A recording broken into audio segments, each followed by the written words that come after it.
Hi guys, John from Pocknalls. I just want to give you a really quick update after Rishi's announcement yesterday. There's obviously a lot in there. Hopefully you've all seen it, hopefully you've seen the measures, and hopefully they will help you. So if we start with the job support scheme, the job support scheme was obviously introduced to replace the furlough scheme. It starts in November. It's going to run for 6 months. It's going to run up to April, and it's very different to the furlough scheme. So on the furlough scheme, obviously the employees didn't have to work, they weren't actually allowed to work, and they were paid 80% of their wage. Under the new scheme, it's the job support scheme, you're not going to get paid your wage for not working. In fact, it's to keep jobs that are basically viable jobs. You have to be working in the business, you have to be doing a third of your contracted time at work to be able to claim under this, or for your employer to be able to claim under this scheme. So if we go through the main parts of the scheme, so like I say, you have to be working a third of your contracted hours. The scheme's going to run from the 1st of November to the end of April, 30th of April. It's only applicable for small and medium-sized businesses, so the large businesses aren't going to be able to apply for this scheme. The employee had to be employed by the 23rd of September, so again that's a cut-off date. Now it did say that the employee it didn't matter if the employee hadn't previously been furloughed or if the company hadn't even claimed any employees on furlough. That wasn't relevant to be eligible for the scheme. The grant is going to cover a maximum of £697.72 per employee per month, so that's the maximum that they're going to pay out on it. And this grant does not cover your PAYE or your pension contributions. They are going to have to be met by the employer.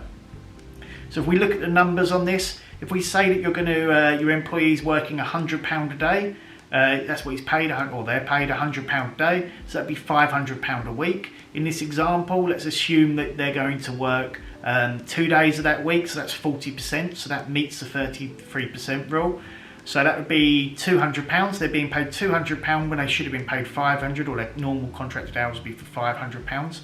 Under this scheme, what would happen is basically the 3 days that they're not working, the employer would have to pay one third of it, so that'd be 1 day, and the government would pay 1 day, another third, and the employee would lose out on the other third. So effectively what would happen is the employer would be employing them, they'd be working for them for 2 days, £200, they'd be paying the other £100 top up, so the employer would be paying £300, the government would be paying £100, so £400. So the employee is getting 80% of their wage. Hopefully that makes sense. It sounded really complicated when I was trying to explain that. I will put a link to a worked example on that as well. So then I guess the other thing to talk about is some of the other measures that are announced. So the Self-Employed Income Support Grant has also had a further extension from November to April. The first grant is going to be 3 months from November, so November, December, January. That was very complicated. And basically they're going to pay 20% of your average monthly pay up to a maximum of £1,875.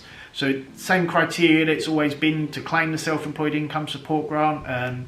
You know, you have to be self-employed, you have to be intending to trade in the tax year, you have to have been adversely affected. All that's the same. It's just a reduced amount that they're going to be paying on it, but it is something. The other thing I would say on that is they do say in the document, which I'll attach, they do say it's on par with what they're paying on the job support scheme. So that's the Self-Employed Income Support Grant. So some of the other measures mentioned was the VAT deferment. So the VAT deferment was deferred until March 21. They've said that you can spread that over an 11-month period from March 21 onwards with no interest being charged. So that was another measure that was mentioned.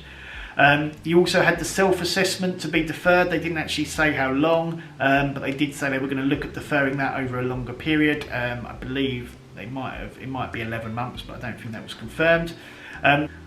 They confirmed that the VAT in the hospitality and leisure sector is going to stay at the reduced rate until March. So again, that's a further sort of saving, eating out, staying on holidaying in the UK, that sort of thing. And then one of the other measures was the loans. So the COVID loans, again, they've the bounce back loan, the CBILS loan, they've extended the terms of those to up to 10 years. I think the bounce back's automatic. I think the CBILS, you have to request it, but again, I'm not too sure. I just believe that's what it says in there, what they've released so far. They've also said they will give you a 6-month period where you can pay interest only or defer payments altogether for 6 months and just be charged the interest. So again, another cash flow a cash flow tool to help businesses. They've also extended the scheme so that people can carry on applying for the loans, and I believe that was up till November. Yeah, I believe it was up to November. So again, hopefully some credit there if people need it for their businesses and they haven't already applied. I think that was it, but if we can be of any further assistance, then give us a call and we'd be delighted to help you out. Thank you very much.